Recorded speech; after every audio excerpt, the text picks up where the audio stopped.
Good evening students, welcome back to modern Takshashila. आप लोग जैसे कि जानते हैं हम लोग CDS के क्वेश्चंस पेपर को सॉल्व कर रहे हैं। 60 क्वेश्चंस कंप्लीट हो चुका है। पूरे 120 क्वेश्चंस का ये सीरीज़ है जो लास्ट एग्जाम्स हुए हैं उसी को हम लोग कवर कर रहे हैं। 60 क्वेश्चंस पूरे डिस्कशन हो चुके हैं, अब बाकी 60 है। आज देखते हैं हम लोग कितना कर पाते हैं, उसके बाद जो लेफ्ट रह जाएगा वो नेक्स्ट वीडियो में हम लोग कंप्लीट कर देंगे। थैंक यू पिछले वीडियोज़ को देखने के लिए। होपफुली ये वीडियो भी आप लोगों को पसंद आएगी, आप लोगों को इन्फॉर्मेटिव लगेगी और आप लोग इसे ज़रूर देखेंगे। इससे पहले हम लोगों ने जो दिए हैं किए हैं सारे के सारे पोर्शंस अलग थे। ये अभी एक नया पोर्शन है जो आप लोगों के स्क्रीन पे आप लोगों को दिख रहा होगा। ऑलरेडी ये सेक्शन लिखा हुआ है स्पॉटिंग एरर्स। स्पॉटिंग एरर्स क्या होता है कि एक पूरी की पूरी सेंटेंस होती है जिसके में किसी भी एक जगह पे सारे आप लोग जैसे देख सकते हैं कि इसमें चारों में क्या अंडरलाइन किया हुआ है, मीन्स एरर जो है वो कहीं पर भी हो सकता है।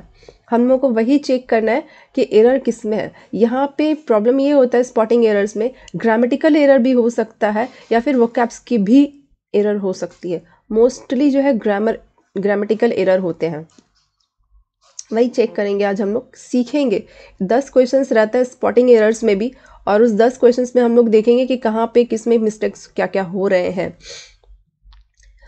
वैसे शेयर करना ना भूलें आप लोग, ये वीडियो देख लें, देखने से पहले भी आप लोग शेयर कर सकते हैं क्योंकि पिछले वीडियो देखे होंगे आप लोगों ने तो मालूम रहा होगा कि कितनी बेनिफिशियल है ये videos.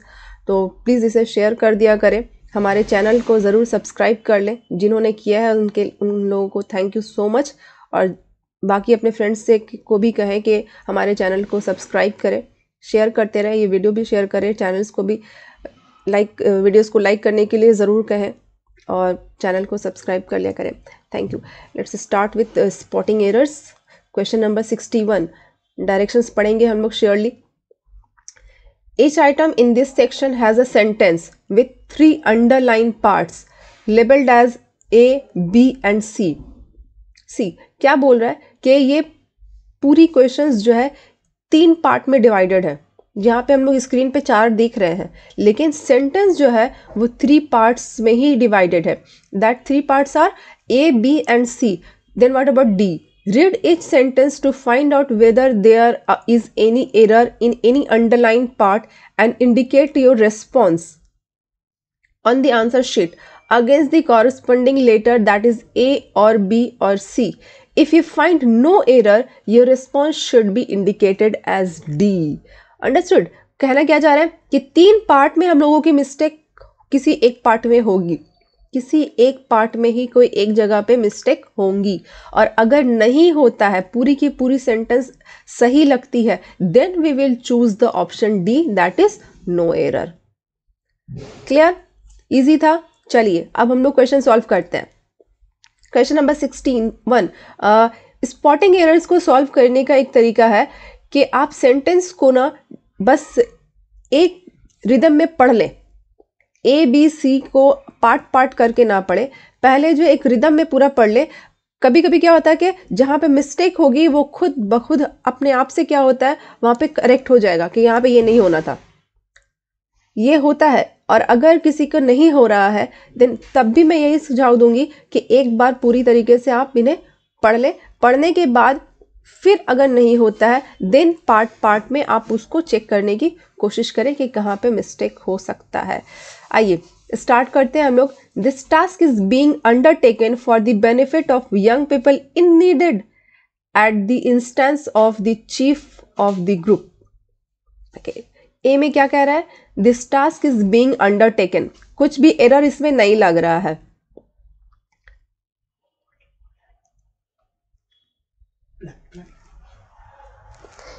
Just a minute, sorry for the interruption. चलिए will start. This task is being undertaken for the benefit of young people in need. C first portion क्या है? This task is being undertaken. Grammatical error नहीं है यहाँ पे कुछ अभी तक। नाउ बी में चेक करते हैं, बी के अकॉर्डिंगली क्या होता है? For the benefit of young people in needed. Okay, in needed यहीं पे एरर लग रहा है। इन नीडेड, इन नीड होता है, नॉट इन नीडेड।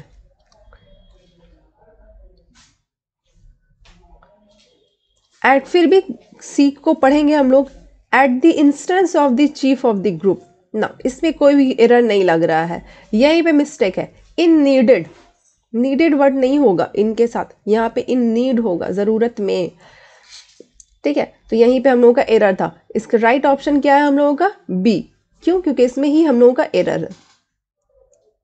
आइए, now moving to question number 62। If I am the principal of the school I would abolish all the examinations. Okay, क्या कह रहा है? If I am the principal of the school. अगर हम लोग सिर्फ section A में देखते हैं, इफ आई एम राइट लग रहा है, लेकिन उसके बाद वाले हम लोग क्या करेंगे? सेंटेंस को पढ़ेंगे। जैसे मैंने ऊपर में भी बताया था कि ये सही लग रहा था, लेकिन आगे पढ़ना था कि इसके हिसाब से अगर ये मैच नहीं हुआ तो इसमें भी एरर हो सकता है। तो देखते हैं, if I am the principal of school, ये विश नहीं लग रहा है। विश लग रहा है ना कि अगर मैं स्कूल का प्रिंसिपल होता या होती, आई would abolish all the examination. सारे बच्चों का तो यही अरमान होता है कि एग्जाम्स ही ना हो, है ना। लेकिन नहीं, ऐसा हो नहीं सकता। एग्जाम्स नहीं होंगे तो अपनी कैपेबिलिटी कैसे पता चलेगी? इसके लिए एग्जाम्स होना बहुत ज़रूरी है। आइए, if I am the principal, ये जो विश है, जब हम लोग कहीं पे विश कुछ लगाते हैं ना, जब विश करते हैं कोई चीज़, तो इफ़ आई वर, ऑलवेज क्या यूज़ करते हैं हम लोग? टर्म्स वर, WERE, वर। यहाँ से ये एम कटेगा और इसकी जगह पे आपका क्या हो जाएगा?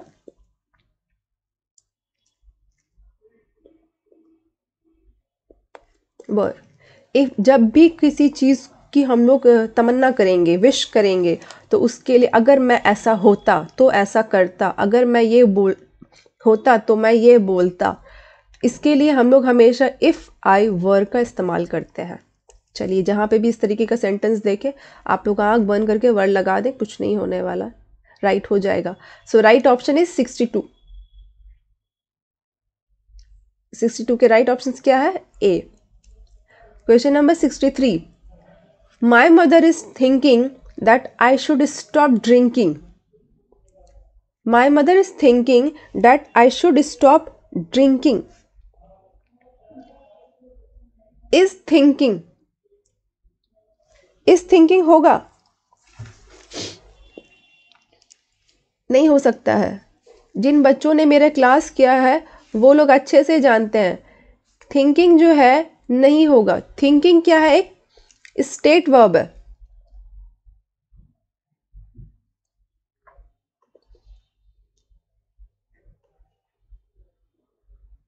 ओके, जब स्टेट वर्ब है तो उसमें हम लोग ING नहीं लगाते हैं। स्टेट वर्ब में कभी भी ING नहीं लगता। ING हमेशा एक्शन वर्ब में लगता है। ये एक्शन वर्ब नहीं है, ये स्टेट वर्ब है। तो इसलिए यहीं पे एरर है। क्या होगा फिर इसका सही? यहीं पे ये रॉन्ग होता है, ठीक है। तो इसका सही फिर क्या होगा? थिंग्स।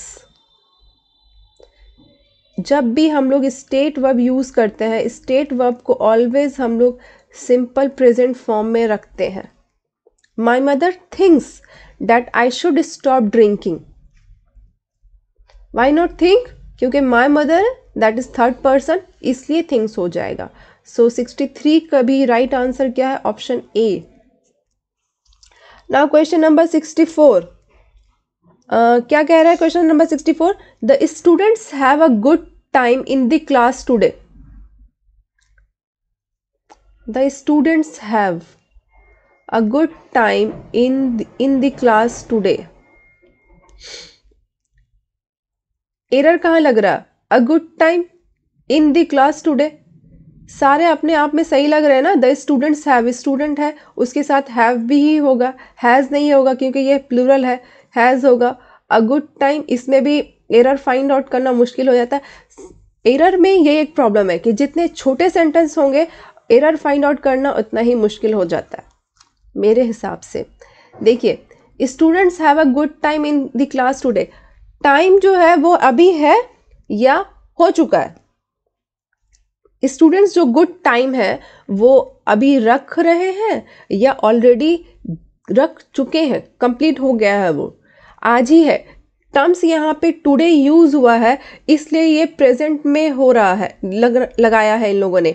एरर लेकिन यही है, ये गुड टाइम जो है ये ऑलरेडी बीत चुका है, इट्स कंप्लीटेड। तो यहाँ पे हैव नहीं होगा, वो चीज़ हो चुका है। जो चीज़ कंप्लीट हो गया, पास्ट में हुआ है, उसके लिए हम लोग पास्ट का इस्तेमाल करेंगे, हैड लगाएंगे। ये टुडे वर्ड से आप लोग कंफ्यूज ना हो कि यहाँ पे टुडे जो है, ये टुडे से, टुडे का मतलब प्रेजेंट है, तो यहाँ पे भी प्रेजेंट फॉर्म होना चाहिए। नहीं, ऐसा नहीं है। सेंटेंस समझे, सेंटेंस में क्या कह रहा है कि से आज स्टूडेंट से अच्छा वक्त गुजारा, मीन्स डन, वो काम हो गया, कर चुके हैं, नॉट अभी चल नहीं रहा है, इसलिए यहाँ पे हैड का यूज होगा। सो 64 का भी राइट आंसर क्या है? Option A. Now moving to question number 65। Hopefully आप लोगों को समझ आ रही है। जिन बच्चों ने मिस्टेक्स किए हैं वो लोग अपने मिस्टेक्स तो सुधार लेंगे, ऑप्शन आंसर्स की मिल जाते हैं, लेकिन क्यों यहाँ पे ये प्रॉब्लम है ये समझना थोड़ा मुश्किल हो जाता है जब तक कोई टीचर समझाए नहीं। तो मैं वही कोशिश कर रही हूँ कि आप लोगों को समझ आए। अगर किसी को नहीं समझ आ रही है तो काइंडली कमेंट बॉक्स में आप कमेंट करें, मैं कोशिश करूँगी उसको सॉल्व करने का। Question number 65। More than 30 lakh people were inoculated against COVID-19 on March 15. Exactly, more than 30 lakh people. यहीं पे एरर हो सकता है। more than 30 lakh people हो सकता है ये लोग डेटा गलत दिए हैं, हो सकता है ना, फाइन, लेकिन नहीं, डेटा से कोई मतलब नहीं होगा। इंग्लिश में हम लोग डेटा नहीं देखेंगे, देख सकेंगे कहाँ? इकोनॉमिक्स वगैरह में। यहाँ पे अभी हम लोग ग्रामर चेक करेंगे कि प्रॉब्लम कहाँ है। मोर देन 30 लाख पीपल, इसमें कोई एरर नहीं है, लेकिन आगे के सेंटेंस को चेक करेंगे। अगर उससे ये मैच नहीं कर रहा है, उसके संग ये कोऑर्डिनेट नहीं कर रहा है, देन डेफिनेटली आगे वाले में फिर हम लोग चेक करेंगे यहाँ पे कोऑर्डिनेट करता है कि नहीं, देखते हैं। More than 30 lakh people were inoculated, right, against कोविड-19, एकदम बढ़िया। ऑन मार्च 15, ऑन ही होगा, मार्च 15 है, चलिए मार्च 15 सही है। इस सेंटेंस में कोई भी एरर नहीं है, कोई भी मिस्टेक्स नहीं है, पूरी की पूरी सेंटेंस बिल्कुल सही है। इसलिए हम लोग कौन से ऑप्शन चूज करेंगे? ऑप्शन डी, यानी कि हम लोग का राइट ऑप्शन क्या हो जाता है क्वेश्चन नंबर 65 का? Option D. Now moving to question number 66। LIC was founded on September 1, 1956 via the Life Insurance Corporation Act. LIC was founded on September 1, 1956 via the Life Insurance Corporate Act. C, यहाँ पे error जो है ये इसी part में है। Why? Was found normal तो लग रहा है, LIC was found, नहीं, there is a problem. आप लोगों ने सुना होगा find, found, again then found.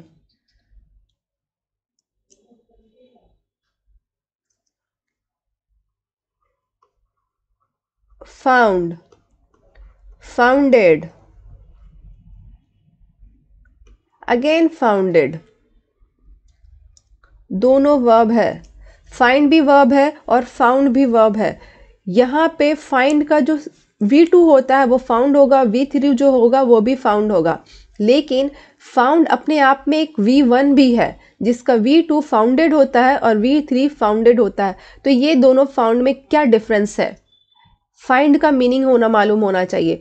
Find जो होता है, फाइंड का मीनिंग होता है टू सर्च, कोई चीज फाइंड आउट करना, ढूंढना, और ये जो फाउंड होता है किसी का फाउंडेशन रखना, एस्टैब्लिशमेंट, ये फर्क है। तो जब बात एस्टैब्लिशमेंट की होगी तो V2 हमें मेरा फाउंडेड हो जाता है, फाउंड नहीं रहता है। और यहाँ पे वॉज लगा हुआ है, वॉज के साथ V1 आए मुमकिन ही नहीं है, वॉज के साथ V1 नहीं आ सकता है, यानी कि ये V1 जो हम लोगों का फाउंड है ये नहीं है। हम लोगों का फाउंड टर्म्स का माने भी क्या होता है? एस्टैब्लिशमेंट होता है, लेकिन ये V1 है, यहाँ पे फाउंडेड होना चाहिए क्योंकि वॉज लगा हुआ है, राइट। तो यहाँ पे यही एरर है हम लोगों का, यहाँ पे ये क्या हो जाएगा? V2 हो जाएगा, ये हो जाएगा हम लोगों का फाउंडेड। होपफुली आप लोगों को फाउंड और फाइंड के मीनिंग समझ आया हो। चलिए, यानी कि क्वेश्चन नंबर 66 का जो एरर है वो हम लोग का किस पार्ट में है? ए में है, यही हम लोग का आंसर हो जाता है। आते हैं क्वेश्चन नंबर 67 के पास। Full many a flower are born to blush unseen. जिन बच्चों ने मेरा सब्जेक्ट वर्ब एग्रीमेंट का क्लास किया होगा वो आसानी से ये वाले क्वेश्चंस का आंसर दे सकते हैं। बैकग्राउंड साउंड पे ध्यान ना दे। Full many of flower are born to blush unseen. Full many of flower, यहीं पे डाउट रहेगा, बहुत सारे स्टूडेंट्स को डाउट होगा। मेरी स्टूडेंट ने भी आई थिंक फर्स्ट ये किया है या फिर फर्स्ट ये किया, आई डोंट नो, कोई एक फर्स्ट किया है जिसमें उन्होंने, अगर ये इन्होंने करेक्ट किया है तो डेफिनेटली वो भी शायद गलत हो गई होंगी, बट आई थिंक ये उन्होंने अटेम्प्ट किया है। देखिए फुल मेनी ऑफ फ्लावर, जल्दी बच्चे सुनते नहीं है, मेनी फ्लावर्स यही सुनते हैं, मेनी आ फ्लावर नहीं सुनते। उसके ऊपर से तो फुल भी लगा दिया इन लोगों ने, तो ज़रूरी गलती यहीं पे होगी। नहीं, सब्जेक्ट बिल्कुल सही है। ऐसे सब्जेक्ट के साथ जहाँ पे मेनी फ्लावर्स की जगह मेनी आ फ्लावर लगा रहे, तो ऐसे सब्जेक्ट्स के साथ हम लोग वर्ब क्या यूज़ करते हैं, सिंगुलर। वर्ब क्या यूज़ करते हैं का मतलब क्या हो जाता है कि वर्ब सिंगुलर रहेगा हमारा या फिर प्लूरल रहेगा, यही हम लोग चेक करने की कोशिश करते हैं। मेनी अ फ्लावर जो वर्ब है वो एक्चुअली सिंगुलर है। मेनी अ फ्लावर जब टर्म यूज़ होता है तो वो सिंगुलर होता है। कुछ बच्चे बोलेंगे राइट होना ही चाहिए मैम, देखिए यहाँ पे आ लिखा है, जब आ लिखा है तो उस हिसाब से तो ये हो गई सिंगुलर। लेकिन जब स्टूडेंट्स को मालूम है तब, नहीं मालूम रहने से पे अक्सर स्टूडेंट्स ए को ही रॉन्ग करके आते हैं। मेनी अ फ्लावर जो है वो राइट सेंटेंस है, सब्जेक्ट बिल्कुल सही है। बस ध्यान ये रखना है कि फुल पे हम लोगों को नहीं जाना है। फुल मेनी अ फ्लावर जो है ये पूरा सब्जेक्ट है और ये सिंगुलर है, इसलिए हम लोग यहाँ पे यूज़ क्या करेंगे, सिंगुलर वर्ब यूज़ करेंगे, यानी कि वहाँ पे इज होगा, आर जो है नहीं होगा। Is born to blush unseen, चूंकि ये प्रेजेंट है तो हम लोग इसको भी क्या करेंगे, प्रेजेंट भी ही रखेंगे, तो इसीलिए प्रेजेंट रखा है। प्रेजेंट क्या होता है, आर का प्रेजेंट सिंगुलर इज होता है, तो इसीलिए हम लोगों ने यहाँ पे इज कर दिया, यानी कि हम लोग का राइट आंसर है 67 का बी। क्वेश्चन नंबर 68 की तरफ मूव करते हैं। I shall be glad to help every one of my boys in their studies. I shall be glad to help, कुछ बच्चे बोलते हैं कि शैल क्यों, विल भी तो हो सकता था, हो सकता है, बट शैल भी आई के साथ लगाते हैं, आई और वी के साथ ही सिर्फ शैल लगाते हैं। जो पोलाइट वे में हम लोग कुछ बोलने की कोशिश करते हैं देन वी यूज शैल। आई के संग अगर शैल लगा है या फिर वी के साथ शैल लगा है तो वो एरर नहीं होगा, ये बात आप लोग ध्यान में रखें। I shall be glad to help, ठीक है। Every one of my boys, कुछ स्टूडेंट्स यहाँ पे एवरी वन को अलग अलग है वो एक साथ कर देते हैं, नहीं इसमें भी एरर नहीं है। Every one of my boys, right, in their studies, in their studies. See यहाँ पे एरर है, क्या एरर है, देयर स्टडीज, देयर। कैसे, every one of my boys means जितने स्टूडेंट हैं। I shall be glad to help every one of my boys, my boys से मुराद यहाँ पे किसी टीचर के या किसी मेंटोर के स्टूडेंट्स के हैं, तो जो स्टूडेंट्स हैं उन स्टूडेंट्स में एवरी वन मीन्स इच, सबको, उसके साथ सिंगुलर यूज होता है, तो यहाँ पे हम लोगों का क्या हो जाएगा, his studies. Every one of my boys in his studies means हर एक स्टूडेंट का क्या करेंगे, इंडिविजुअली, सबके एक साथ नहीं होते, नहीं सारे के प्रॉब्लम, सब स्टूडेंट्स के प्रॉब्लम एक जैसे होते हैं क्या, अलग अलग ही भी होते हैं ना, उस हिसाब से भी दिमाग लगा सकते हैं आप लोग, मगर नहीं, ग्रामर के रूल्स आना चाहिए। In his study, every one of my boys, students बहुत है लेकिन उन सभी स्टूडेंट्स में से हर एक स्टूडेंट का वो क्या करेंगे, स्टडी में हेल्प करेंगे, तो इसलिए every one of my boys in his studies. Understood. 68 में एरर कहाँ पर हम लोगों का, सी में है, तो आंसर भी क्या हो जाता है, see. Moving to question number 69। Most heart attacks involve discomfort in the centre और left side of the chest. Most heart attacks, ज्यादातर जो heart attacks involve discomfort, basically होगा ही होगा, हार्ट अटैक के तो डिस्कम्फर्ट होंगे। इन द सेंटर, या तो सेंटर में और left side of the chest, क्या लग रहा है कहाँ पे एरर होगा, अगर एक साथ हम लोग एक सेंटेंस पढ़ेंगे तो कहीं एरर नहीं दिख रहा है इसमें, बट देयर इज एरर, कहाँ पे, यहाँ है। हाउ इन द सेंटर क्यों नहीं हो सकता? सी इन जो होता है वो जगह को थोड़ा ज़्यादा बड़ा वे में जब रहेगा तब हम लोग बोलेंगे, लेकिन यहाँ पे क्या कर रहा है, स्पेसिफाई कर दे रहा है। एट दी सेंटर, एक जगह को, एक लोकेशन को क्या कर रहा है, बता दे रहा है, तो वह वो क्या हो जाएगा, एट दी सेंटर। बोलते हैं ना at the point, at the point बोलते हैं ना ऐसे, तो क्या करते हैं, स्पेसिफाई करते हैं। तो यहाँ पे भी जो सेंटर टर्म्स है वो खास करके कोई पर्टिकुलर एक जगह के बारे में दे रहा है, इसलिए यहाँ पे प्रेपोजिशन इन की जगह क्या हो जाएगा, एट होगा।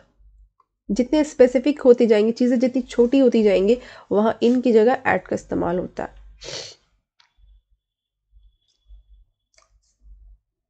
सो हम लोग का राइट आंसर क्या हो जाता है 69 का, ऑप्शन सी। काफी इजी एरर दिया है इन लोगों ने। क्वेश्चन नंबर 70 की तरफ मूव करते हैं। For most food park marketing initiative are restricted a few 100 kilometres.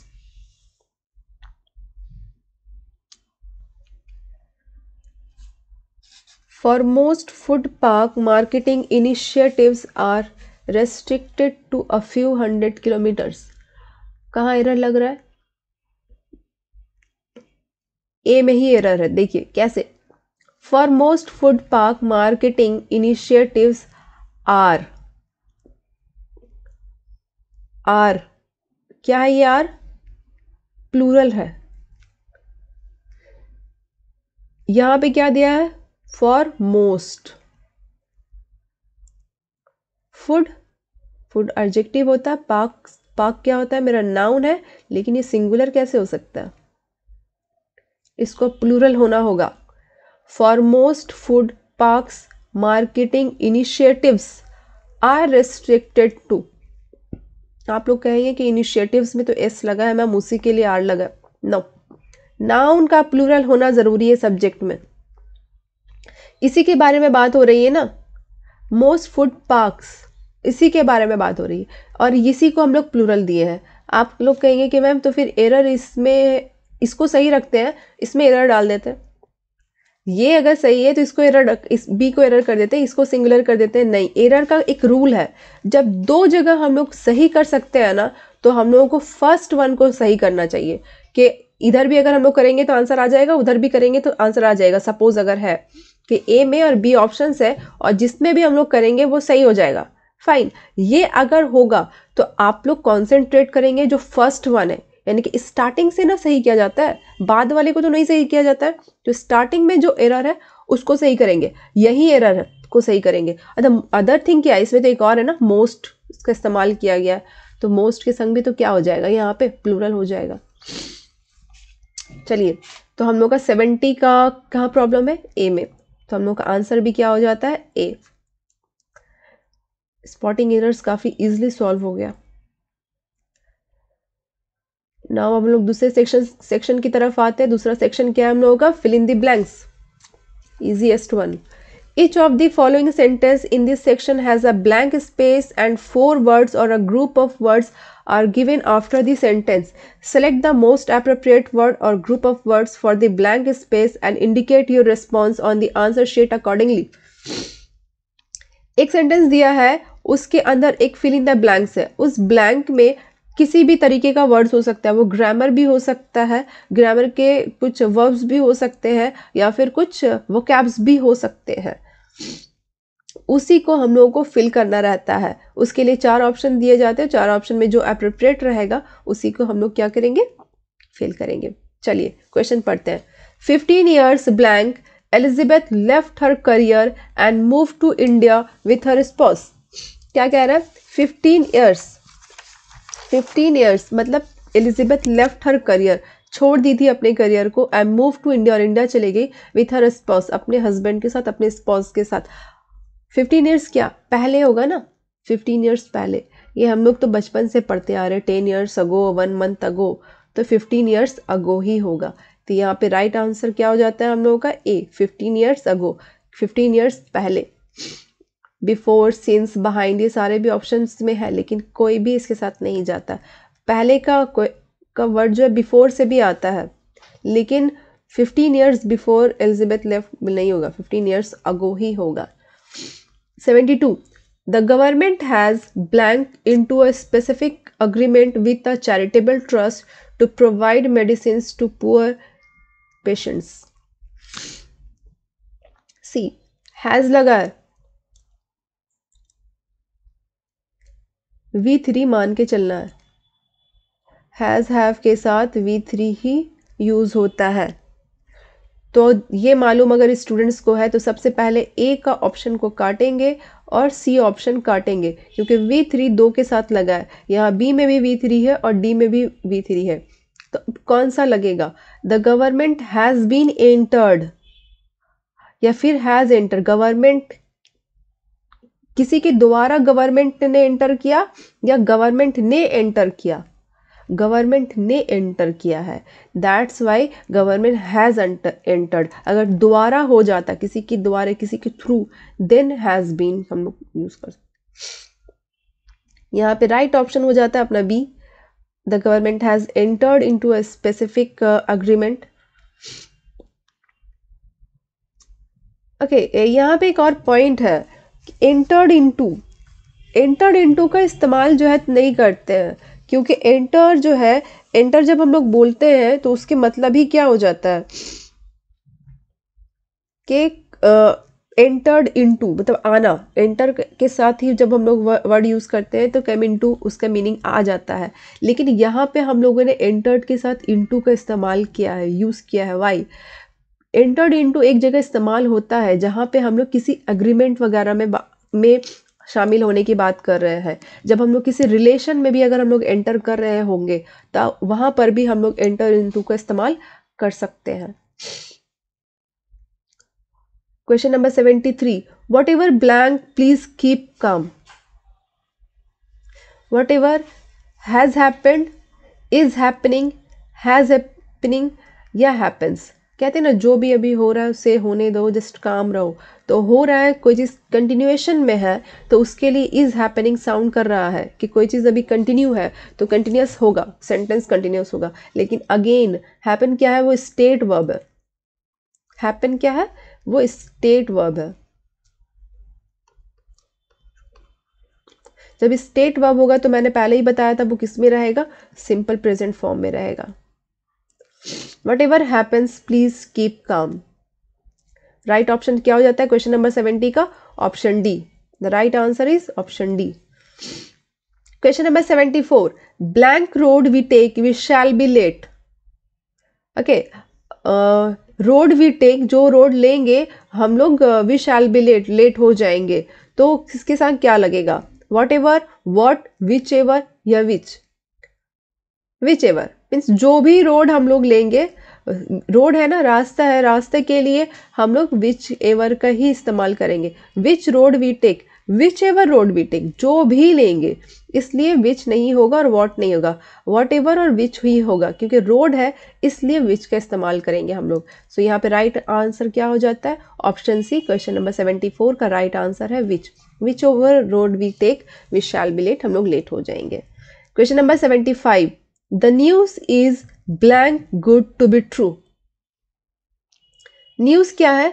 कुछ ज्यादा ही अच्छा है सच होने के लिए, कुछ ज्यादा ही अच्छा है।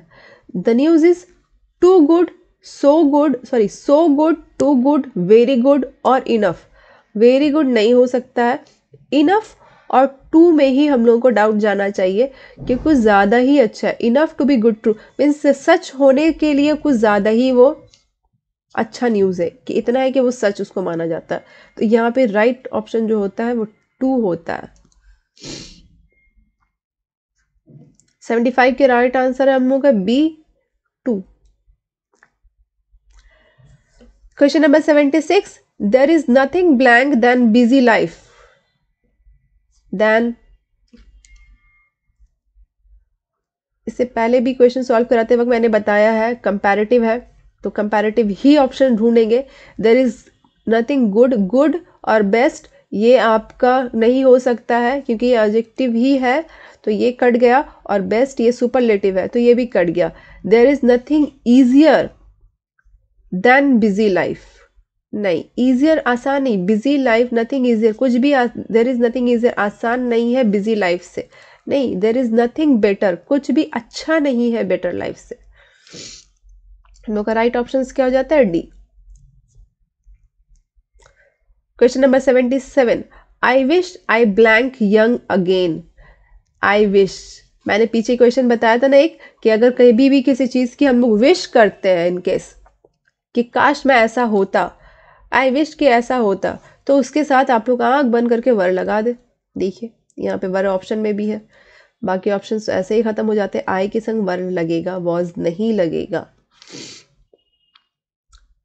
He must work very hard and make up lost time, prep लगाना है यहाँ पे, with, for, during, again, already यहाँ पे एक मेकअप दिया हुआ है, मेकअप, लेकिन ये वर्ड है, इसके संग ये ऑलरेडी एक फ्रेज है, इसके संग प्रेप नहीं लगा हुआ है, ये फ्रेज है, तो हम लोगों को प्रेप लगाना है, डबल प्रेप नहीं लग रहा है यहाँ पर, अप भी और फॉर भी, ये दिमाग में ना लाए, मेकअप एक वर्ड है।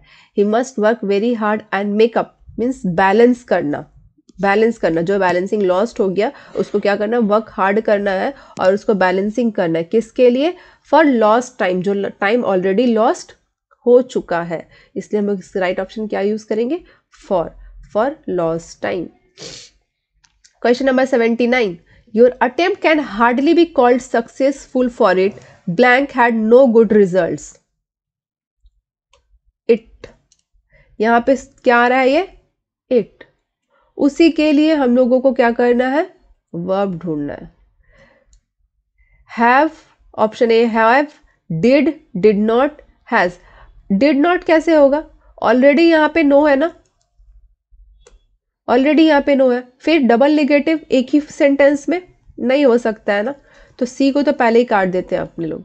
फिर उसके बाद यहाँ पे डिड है और यहाँ पे हैड है, तो ये सोच सकते हैं कि ये भी पास्ट है और ये भी पास्ट है, दोनों पास्ट पास्ट कर देते हैं, पर क्वेश्चन समझते हैं ना। Your attempt can hardly be called successful, तुम्हारी जो अटेम्प्ट है मुश्किल से उसको सक्सेसफुल माना जा सकता है। For it had no good result, no, it has had no good result, क्योंकि अभी तक इसका कोई भी प्रेजेंट की बात हो रही है कि it has had no good result, इसकी कोई भी अच्छी रिजल्ट नहीं आई है। सो राइट ऑप्शन क्या हो जाता है अपना? डी। क्वेश्चन नंबर 17 का राइट आंसर है ऑप्शन डी, हैज। 80, हैव क्यों नहीं होगा? क्योंकि इट है ना, हैव तो होगा ही नहीं, ये इट है, इट के लिए आ रहा है, सिंगुलर होना चाहिए। As per the existing market rate 12 dozen blank 100 rupee. 12 dozen, जिन बच्चों ने आर्टिकल के क्लास किए हैं, नाउन के क्लास किए हैं, वो आराम से ये क्वेश्चंस अटेम्प्ट किए होंगे। As per the existing market rate 12 dozen cost, costed और इज कॉस्टिंग। क्वेश्चन क्या बोल रहा है? डजन, इसमें वर्ब चाहिए होगा ना, तो इज कॉस्टिंग, अभी कोई चीज कर रहा है, कॉस्ट क्या एक्शन वर्ब है?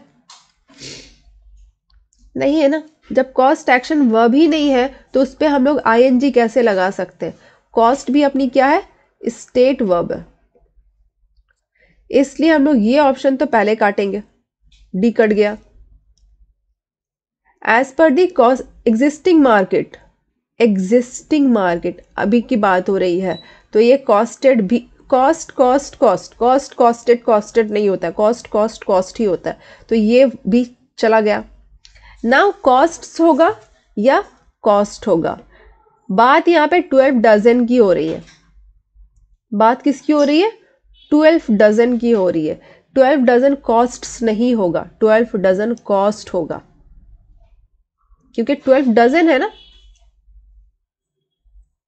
तो उसके साथ कॉस्ट्स कैसे लग सकता है? सिंगुलर के संग सिंगुलर रखता है, प्लूरल के संग प्लूरल रखता है। ओके, यहाँ पे हम लोगों का फिल इन द ब्लैंक्स वाली सेक्शन खत्म हो जाती है। क्वेश्चन नंबर 80 का राइट ऑप्शन है हम लोगों का बी। अब हम लोग जंप करेंगे एक नए सेक्शन की तरफ जिसका नाम है कॉम्प्रिहेंशन। ये कॉम्प्रिहेंशन क्या होता है? हम लोग बचपन से देखते हुए आ रहे हैं ना, स्कूल टाइम से भी हम लोगों को ये मिला करता था कुछ एक पैसेज दे दिया जाता है और उसके अंदर से कुछ क्वेश्चंस निकाले जाते हैं और उसको सॉल्व करने के लिए बोला जाता है। यहाँ पे एक फ़ायदा होता है कि पहले हम लोगों के पास ऑप्शंस नहीं मिलते थे, अभी ऑप्शंस मिलेंगे। ऑप्शंस के अंदर से आप लोगों को आंसर निकालना है। चलिए डायरेक्शन पढ़ते हैं पहले, फिर पैसेज भी पढ़ना होगा। आइए पहले हम लोग डायरेक्शन पढ़ते हैं। In this section you have 2 short passage. इसी सेक्शन के अंदर कॉम्प्रिहेंशन में 2 पैसेजेस है, राइट, 2 पैसेजेस है। After each passage you will find some items based on the passage. उसके अंदर हम लोग क्या देखेंगे कि एक पैसेज पढ़ने के बाद दूसरे कुछ क्वेश्चंस मिलेंगे, ठीक है।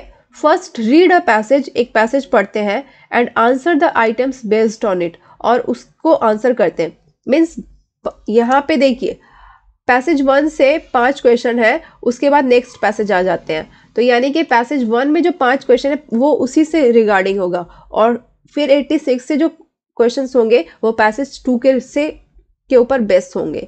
तो हम लोग पहले पैसेज 1 पढ़ेंगे, उसको सॉल्व करेंगे, देन पैसेज 2 पढ़ेंगे, फिर उसके क्वेश्चन सॉल्व करेंगे। Fine. You are required to select your answer based on the contents of the passage and opinion of the author only. हम लोग जो यहाँ पे ऑप्शन चूज करके आंसर लिखेंगे अपने हिसाब से नहीं। ये जो पैसेज है, इसी पैसेज के अंदर या तो डायरेक्टली आप लोग को आंसर मिलेगा या फिर इनडायरेक्टली भी मिलेगा। जो इसके अंदर ऑथर ने लिखा है उसी को ध्यान में रखते हुए अपनी सोच यहाँ पे हम लोग नहीं डाल सकते हैं। आइए पहले पैसेज पढ़ते हैं। Passage 1, all organisms such as plants, animals, micro organism and human beings as well as the physical surroundings interact with each other and maintain a balance in nature. All the interacting organisms in an area together with the non-living constituents of the environment form an ecosystem. Fine, होता ही है। Does an ecosystem consist of biocomponents? बचपन से पढ़ाया जा रहा हम लोगों को। इकोसिस्टम क्या कंसिस्ट करता है? Biotic components. कंप्राइजिंग क्या क्या रहता है? Living organism and abiotic components, ठीक है। Comprising physical factors like temperature, rainfall, wind, soil and minerals.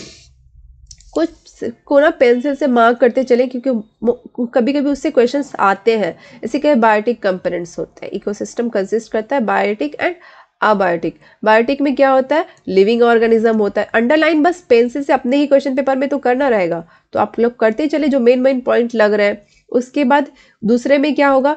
Temperature है आपकी, रेनफॉल, सॉइल एंड मिनरल्स है। इस तरीके से हाईलाइट कर लेने से क्या होगा? क्वेश्चन सॉल्व करते वक्त डायरेक्ट आंसर्स मिलेंगे। कुछ के अगर नहीं मिलेंगे तो देख लेंगे कहाँ पे वो है वो क्वेश्चन का answer.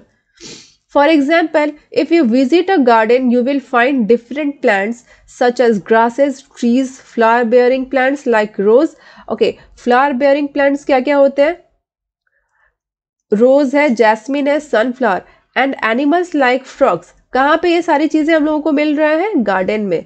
And animals like frog, insects and birds, ये सारी चीजें हम लोगों को मिल रहे हैं। All this living organism means ये सारे क्या थे? लिविंग ऑर्गेनिज्म है। अगर लिविंग ऑर्गेनिज्म है तो कौन से कंपोनेंट्स होंगे? बायोटिक कंपोनेंट्स होंगे, ठीक है। interact with each other and their growth, reproduction and other activities are affected by the abiotic components.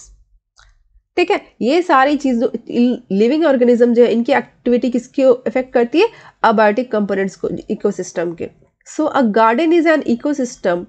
Other types of ecosystem are forest. Garden भी एक क्या है? इकोसिस्टम है। Okay, let me erase this.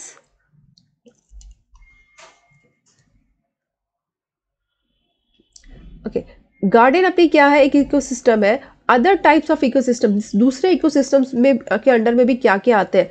Forest आते हैं, Pond's आते हैं and lakes आते हैं। These are natural ecosystem. ये सारे क्या है? नेचुरल इकोसिस्टम है। While garden and crop fields are human made ecosystem. Exactly, ये पॉइंट तो समझना भी था। इसी में हम लोग क्या करेंगे? अंडरलाइन कर देंगे कि नेचुरल इकोसिस्टम क्या है।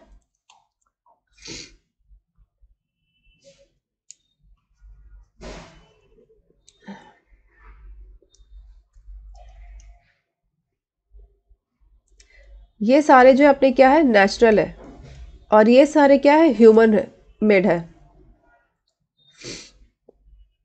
Garden and crop fields, garden and crop field क्या है? ह्यूमन मेड है। पैसेज पढ़ते वक्त में यही इंपॉर्टेंट पॉइंट को अंडरलाइन कर ले ताकि क्वेश्चन सॉल्व कर पाएंगे। आइए, the general tone of passages, ये जो पैसेज है ये हम लोग को किस टाइप का लग रहा है। एक्चुअली हम लोग को ये जानना है कि ये जो हम लोग का पैसेज है ये किस टाइप का लग रहा है। क्रिटिकल है, सैटिरिकल है, एनालिटिकल है या इंफॉर्मेशनल है। पैसेज ना दो तरह के होते हैं, एक क्या होता है डिस्क्रिप्टिव होता है, स्टाइल दो तरह का होता है। एक डिस्क्रिप्टिव होता है जो पूरी की पूरी तौर पे लिखी होती है, और एक होता है कि जस्ट ऑब्जेक्टिव है, कुछ लाइंस पॉइंट्स दिए हुए हैं, वो होता है। ये इसको क्या बोलते हैं, टाइप है। और स्टाइल, टोन की बात किया है इन्होंने कि टोन कैसा है। तो टोन बेसिकली क्या होता है कि हम लोग का जो इमोशंस जो इसमें क्या बता रहा है, कि क्रिटिसाइज कर रहा है, कि एनालाइज कर रहा है, कि इंफॉर्मेशन दे रहा है, ये बात को ही हम लोगों को इसमें समझना था। तो ये पूरी पैसेज पढ़ करके हम लोग को ऐसा नहीं लगता कि इंफॉर्मेशन दे रहा है ये पूरी की पूरी इकोसिस्टम की, देन डेफिनेटली ये क्या हो जाता है, इंफॉर्मेशनल हो जाता है, इंफॉर्मेटिव है ना। तो राइट ऑप्शन 81 का क्या हो जाता है, ये बात कहीं पे इस पूरी पैसेज में नहीं लिखी है। दैट्स वाई यहाँ पे देखिए ऊपर में ऑलरेडी यहाँ पे मेंशन किया है, read a passage and answer it after we will find some items based on, first read the passage, based on it you are required to select your answer based on the contents of the passage and opinion of the author only।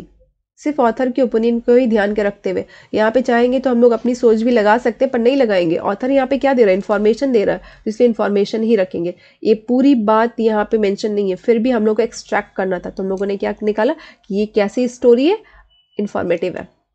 Now question number 82, 81 का answer D होता है, informational. 82 में देखते हैं, which of the following is a non living constituent of the environment. हम लोगों ने वहाँ पे अंडरलाइन किया था कि नॉन लिविंग कंस्टिट्यूएंट क्या होते हैं, कि जिनमें जो ना भी देखेंगे पैसेज ना तो इसके आंसर हम लोग लगा सकते हैं।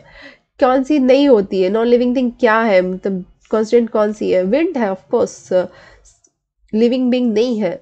ग्रासेस ऑप्शन में है, बट ग्रास को समवेयर हम लोग लिविंग ऑर्गेनिज्म मान सकते हैं क्योंकि ग्रो करता है वो, बट ऑप्शन विंड नहीं होता तो शायद कुछ और रहता तो हम लोग ग्रास को अटेम्प्ट कर सकते थे, लेकिन यहाँ पे विंड है तो विंड जो है वो नॉन लिविंग है।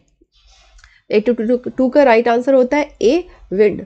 Abiotic components of the ecosystem refer to, abiotic components of the ecosystem refer to, देखिए हम लोगों ने यहाँ पे लिखा था abiotic component refers to living organisms, non-living organism, natural surroundings या physical factors।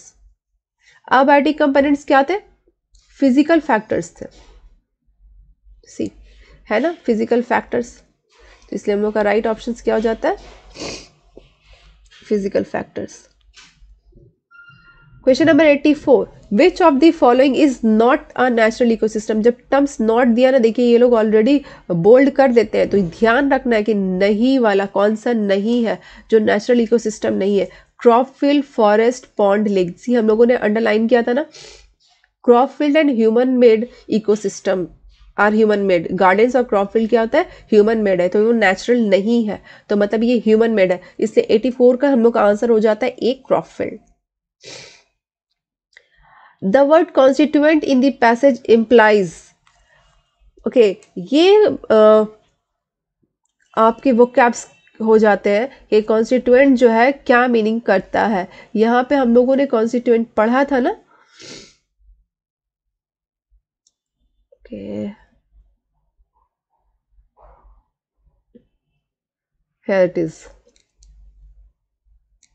टाइम कंज्यूमिंग होता है ये पैसेज वाली पार्ट भी, इसको भी ध्यान से करें टाइम ले करके। कॉन्स्टिट्यूएंट्स ऑफ द एनवायरनमेंट, क्या इसका मीनिंग होता है, यहाँ पे क्या बोला जा रहा है, all the interacting organism in an area together with the non living constituents of the environment for an ecosystem. Constituents of the environment, options में क्या दिया, कॉन्स्टिलेशन।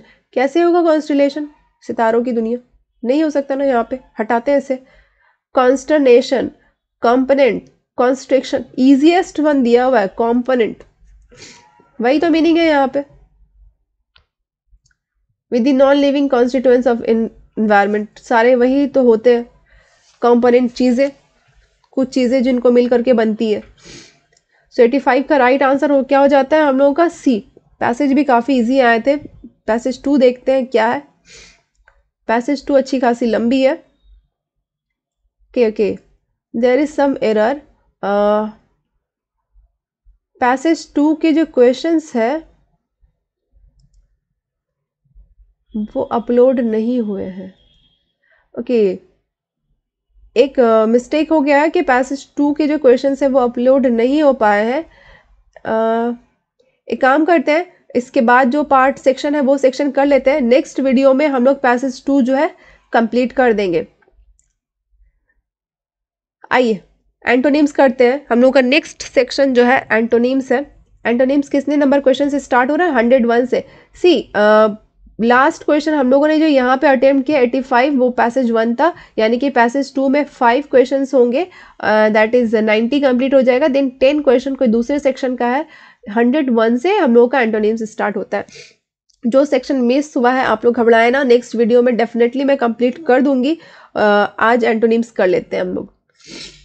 आइए क्वेश्चन नंबर 101 डायरेक्शंस पढ़ते हैं। एंटोनिम्स क्या होता है? अपोजिट जो मीनिंग होते हैं। Synonyms just same meaning, similar meaning, and antonyms are meaning जो उसके अपोजिट होगा, बिल्कुल उसी को एंटोनिम्स बोलते हैं हम लोग। क्या दे रहा है direction? Each items in this section consist of sentence with an underlined word followed by 4 words और group of words. Select the option that is opposite in meaning to the underlined word and mark your response on the answer sheet accordingly. एक sentence दिया हुआ है, उसमें underline word है, उसी underline word का हम लोग को क्या करना है? एग्जैक्ट अपोजिट जो मीनिंग होंगे वो हम लोग बताएंगे, क्योंकि ये 4 ऑप्शंस दिए। अब ये नेसेसरी नहीं है कि ये 4 ऑप्शन जो दिए चारों के चारों एंटोनिम्स ही होंगे, और मोस्ट प्रोबेबली जो उसी के होंगे। ये 4 ऑप्शन में कुछ सिनोनिम्स भी दिए हुए हो सकते हैं। तो जिन बच्चों को मालूम होगा डायरेक्ट, वो डायरेक्ट आंसर समझ जाएंगे। नहीं मालूम होगा तो समझने की कोशिश करके करना पड़ेगा। सिनोनिम्स एंटोनिम्स को पढ़ना ही पड़ता है, आप लॉजिक लगा करके उसको नहीं कर सकते हैं। कभी कभी उलझने आ जाती है तो फिर नहीं है क्वेश्चन अटेम्प्ट करने के लिए, तो फिर हम लोग लॉजिक लगाते हैं कि हाँ अटेम्प्ट करना ही है, कोई चारा नहीं है। लेकिन अदरवाइज सिनोनिम्स एंटोनिम्स को पढ़ना पड़ता है, जितना पढ़ते हैं उतना ही कम है। तो पढ़ें आप लोग, पिछले ईयर्स के सारे पढ़ें, और भी बहुत सारे बुक्स हैं अवेलेबल है, उसको पढ़ें। आइए क्वेश्चन नंबर 101। क्वेश्चन क्या है? He discontinued the work due to pressure. Discontinued means continue क्या होता है कि कोई चीज चल रहा है। डिसकंटिन्यू मीन्स रोक दिया गया, मीन्स रुका, कोई चीज स्टॉप लग गया। डिसकंटिन्यू करते करते कोई चीज रुका प्रेशर की वजह से, यानी कि रुक गया है। यानी कि हम लोगों को ऑप्शंस क्या ढूंढना है? कोई चीज चल रहा है, कंटिन्यूएशन में कोई चीज है। आइए ऑप्शंस देखते हैं। ऑप्शंस ए, ऑप्शन ए होता है डिप्यूटेड, जमा कर देना किसी चीज को, डिप्यूट करना। बी रेज्यूम, रेज्यूम कोई चीज क्या हो गया है कि रुकी हुई चीज है और उसको वापस से हम लोग कंटिन्यू कर रहे हैं, that is resume. Direct answer है, फिर भी ऑप्शन सी एंड डी देख लेंगे। Option C is seized, then concealed. Seize means किसी चीज को स्टॉप करना, कंसील्ड मीन्स छुपा के हाइड करना। ये दोनों मीनिंग जा ही नहीं रहे, तो हम लोग सीधा बी को ही लगाएंगे। B resumed. 101 का आंसर क्या हो जाता है? Resumed. Question number 102। The teacher chatted the people, students को क्या किया? इसका मीनिंग क्या होता है? CHIDED, चैटेड का मतलब क्या होता है? स्कॉल्ड करना, चिल्लाना, गुस्सा करना। टीचर्स स्टूडेंट्स के ऊपर करते हैं, स्टूडेंट्स परेशान करते हैं इसलिए कर देते हैं, लेकिन टीचर की ऐसी इंटेंशन होती नहीं है कि करें। Admonished, option A admonished, B reprimanded, C commended, D reproved. क्या होने चाहिए राइट आंसर?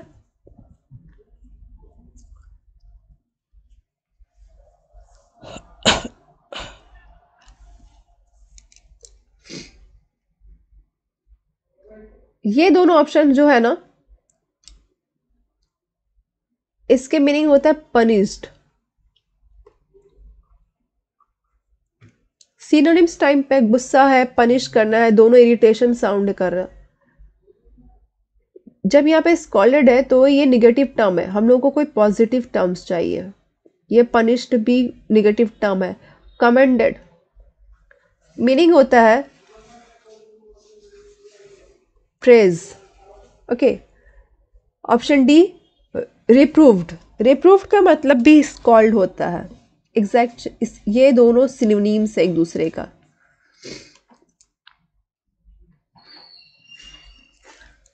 सो हम लोग का राइट आंसर क्या हो जाएगा, जो इसके ऑपोजिट होगा। माइंड में याद रखे हम लोगों को करना क्या है, एंटोनिम्स। सी डायरेक्ट सिनोनिम्स दे दिया है यहाँ पे, हम लोग को मीनिंग नहीं करना है, हम लोगों को उसके ऑपोजिट करना है। Option C praise. ये तीनों निगेटिव टर्म्स है, इसकी मीनिंग भी निगेटिव है, ये इसका सिनोनिम्स है, तो यही होगा ना, praise. Question number 103, I cherish your company. Positive term, ठीक है, तो हो सकता है चारों पॉजिटिव टर्म हो। आइए देखते हैं।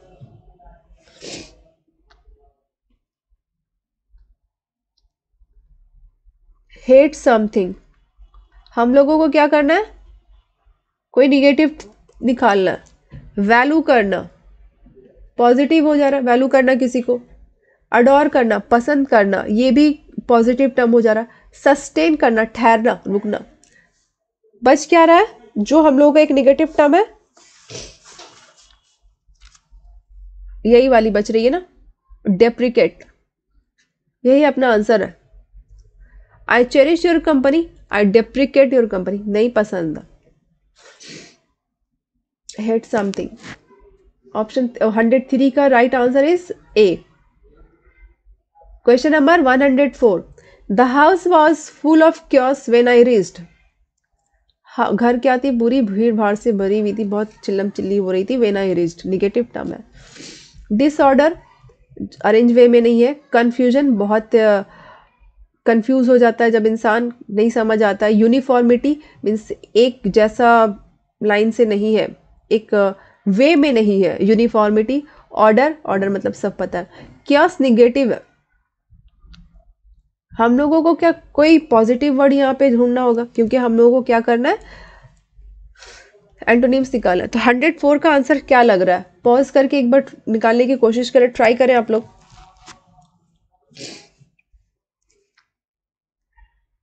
सिर्फ ऑर्डर ही हम लोगों का पॉजिटिव टर्म्स है, इसलिए हम लोग का राइट आंसर हो जाता है ऑर्डर। डिसऑर्डर अरेंज वे में नहीं है। क्योस है, चिल्ला चिल्ली हो रही है, वो भी डिसऑर्डर का ही एक साइन है। कंफ्यूजन है, बहुत कंफ्यूजन हो जाता है, नहीं मालूम है क्या हो रहा नहीं हो रहा। यूनिफॉर्मिटी मैनेज वे में नहीं है, एक फर्म नहीं है, फर्मनेस नहीं है। तो हम लोग यहाँ पे क्या करेंगे, एक ही हम लोगों को पॉजिटिव दिख रहा है, that is order. Question number 105, we worship celestial beings. Celestial as is universal, चांद तारे वाली। अब यहाँ पे पॉजिटिव निगेटिव थोड़ा समझ नहीं आएगा कि इस तरीके के टर्म्स में क्या होगा, लेकिन यहाँ पे बात कहाँ चली गई है, यूनिवर्स, तो दुनिया में आ जाते हैं। यूटोपियन जगह के नाम, अर्थली जमीन की। ट्रांसडेंटल, ट्रांसेंडेंटल, ट्रांसडेंटल क्या होता है,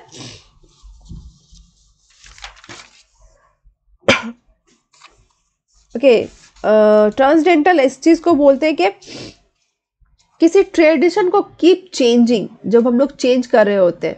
रिचुअल दैट इज रस्म रिवाज ट्रेडिशन। मैंने बोल दिया था यूनिवर्स है, दुनिया में आ जाते हैं, दोस्तों right answer will be earthly.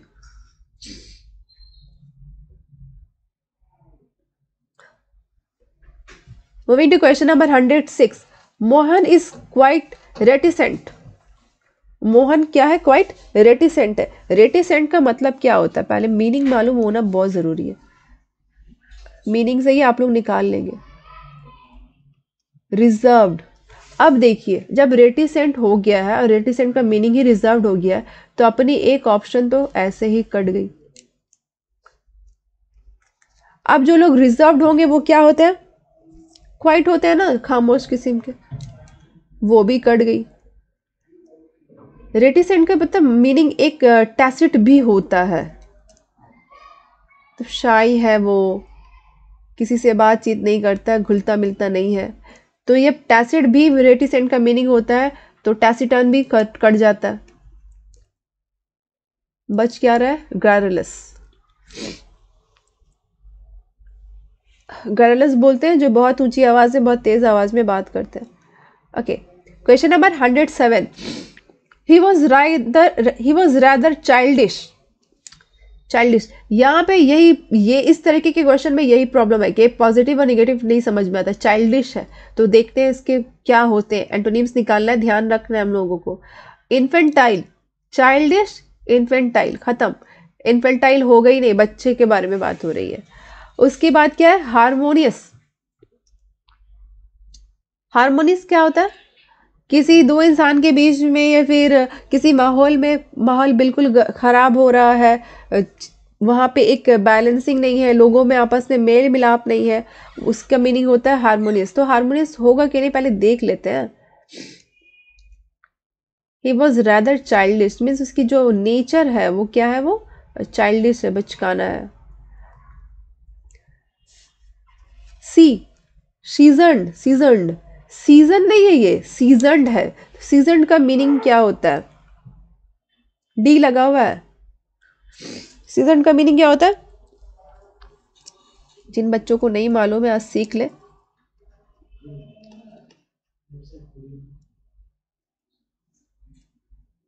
Experienced, veteran. Childish क्या होता है, कुछ ऐसी चीजें जिसमें एक्सपीरियंस ना हो, बचकाना हो, है ना, उसमें ही चाइल्डिश हो जाता है। और सीजन्ड का मतलब ही हो जाता है एक्सपीरियंस्ड। एंटोनिम्स हो गया ना उसका, यही राइट ऑप्शन है हम लोगों का। Question number 108, John is magniloquent person. ये जब टर्म्स कहीं आए ना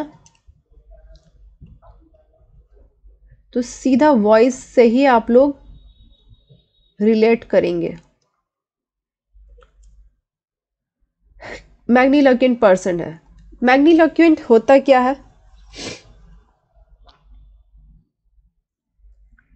मैग्नीलोक्वेंट बोलते हैं कि इंसान जब बात कर रहा होता है ना तो वो कुछ ऐसे वर्ड्स का यूज होता है जो काफी डिफिकल्ट होता है। इस कन्वर्सेशनल लैंग्वेज नहीं होगा, बहुत फॉर्मल वे में बात कर रहे होंगे, उसी को हम लोग बोलते हैं मैग्नीलोक्वेंट।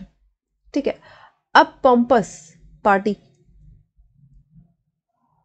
ओके, टर्जिड, लॉफ्टी, टर्स, कौन से लग रहे हैं? ओके,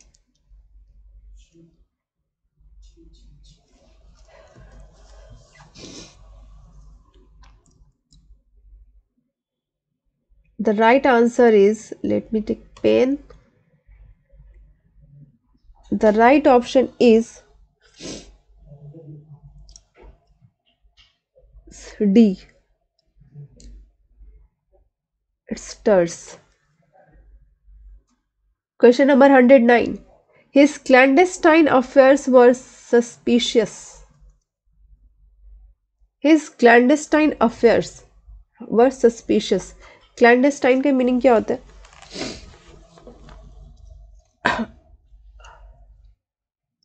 हम लोगों को मीनिंग इसलिए निकालना रहता है ताकि हम लोग उसको क्या कर सके, उसकी ऑपोजिट निकाल सके। क्लैंडेस्टाइन का मीनिंग होता है सेक्रेटिव।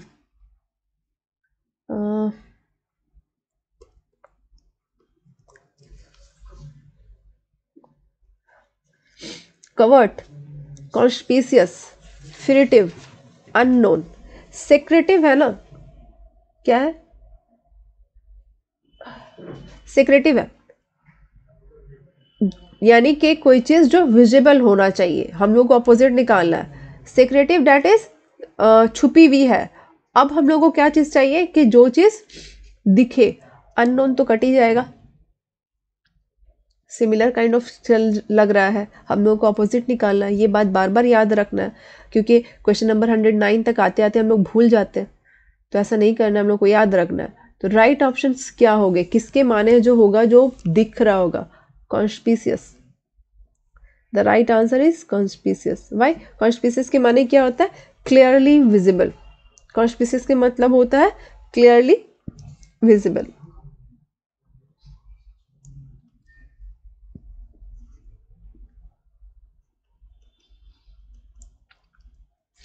Okay, 110. Some animals live a dormant life. कुछ इंसान जो क्या होते हैं, डॉर्मेंट लाइफ जी रहे, सॉरी कुछ एनिमल्स जो होते हैं, कुछ इंसान भी वैसे होते हैं जो डॉर्मेंट लाइफ जी रहे होते हैं। वैसे यहाँ पे एनिमल्स की बात हो रही है कि कुछ एनिमल्स जो होते हैं वो डॉर्मेंट लाइफ होते हैं। कौन से एनिमल्स होते हैं? पांडा, वो काफ़ी लंबे समय तक क्या होता है, सो जाया करता है ना, तो वो डॉर्मेंट लाइफ में होता है उस वक्त। मीन्स वो एक्टिव नहीं है। डॉर्मेंट का मतलब जो इनएक्टिव हो, उसे दुनिया की कोई खबर नहीं है, तो यही डॉर्मेंट होता है। डॉर्मेंट का मतलब इनएक्टिव। अब हम लोगों को क्या सर्च करना है कि डॉर्मेंट की ऑपोजिट क्या होती है। ऑलरेडी मैंने बता दिया, डॉर्मेंट का मतलब होता है इनएक्टिव। देन क्वेश्चन नंबर 110 में 4 ऑप्शन, लेटेंट, इनर्ट, स्लगिश, जो सारे के सारे डॉर्मेंट के सिनोनिम्स है।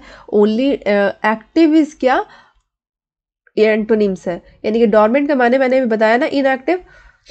समटाइम्स सिनोनिम्स में याद है मैंने एक टिप्स दिया था कि अगर एग्जैक्ट वर्ड के संग नहीं पता हो कि, सॉरी प्रेपोजिशन के साथ में मैंने बताया था कि अगर नहीं मालूम है वो कौन से वर्ड के संग कौन सा प्रेप जाएगा, तो क्या करते हैं हम लोग, उसके सिनोनिम्स फाइंड आउट कर लेते हैं, तो उसके संग कौन सी जा रही है ये हम लोग कर लेंगे। सेम यहाँ पे करते हैं। अगर हम लोगों को नहीं मालूम है तो हम लोग मीनिंग सिर्फ निकालेंगे ना, उस मीनिंग से हम लोग दूसरे वर्ड्स आराम से निकाल सकते हैं। बहुत सारे हम लोगों ने अभी जो सॉल्व किए उसमें से हम लोगों ने खुद ये देखा कि ये हो रहा है।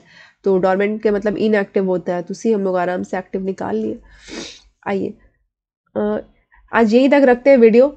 जो बाकी बची हुई सेक्शन है, ज़्यादा और बची नहीं है, थोड़ी सी ही है, 25 क्वेश्चंस के लगभग। ये क्वेश्चंस हम लोग सॉल्व करेंगे नेक्स्ट वीडियो में। होपफुली आप लोग को ये वीडियो भी पसंद आए, जिस तरीके से बाकी 2 वीडियो पसंद आए हैं। वो 2 वीडियो देख करके, तीसरे वीडियो को देख करके यहाँ पर रुकेंगे नहीं, 4th वीडियो भी ज़रूर देखेंगे। मैं जल्द ही अपलोड कर दूंगी। ग्रुप के बाकी सारे वीडियोज़ भी देखा करें और शेयर किया करें।